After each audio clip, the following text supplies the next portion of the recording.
A murder suspect is on the loose tonight after court documents reveal he cut off his ankle monitor. Reporter John Cardinelli is here to tell us how it started. Yeah, Doug, this man, Trey Bosby, is accused of killing a woman here in Albuquerque back in January. He was in jail until 2 weeks ago when a judge said he could be released on 2 conditions. He check himself into a halfway house and he wear an ankle bracelet so the court could monitor him. But tonight, they've lost track of him.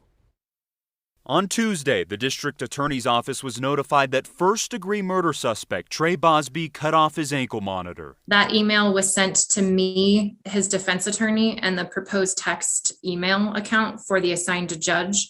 The email was sent at 4:11 p.m. And it wasn't until 24 hours later that APD was notified a warrant had been put out for his arrest. It was almost 24 hours later that we were notified, and this is unacceptable. We're talking about murder suspects. There should be immediate notification to the Albuquerque Police Department. Bosby's lawyer tells us she's confused as to why there was no contact made between APD and the DA's office.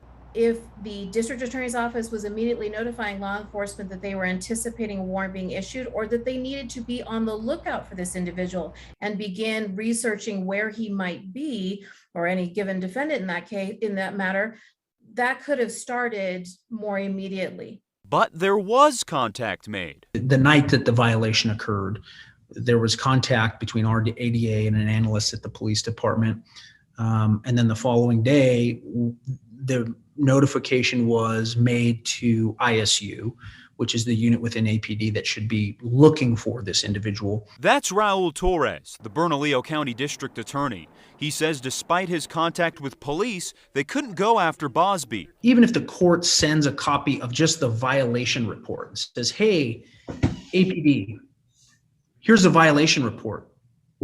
Without the warrant, APD can't act. Exposing a problem in the system that now the DA's office and APD are taking up with the courts. We are also asking is that the violation report be immediately delivered to a judge, that the judge immediately act on it, and under Rule 5403, the court has the authority to issue an arrest warrant on its own motion. And the district attorney says he doesn't think homicide suspects should be let out of jail for any reason prior to trial. We reached out to the courts for an interview. They sent us back an email and declined our request. I'm John Cardinelli reporting for KOAT Action 7 News. Chief Medina says he has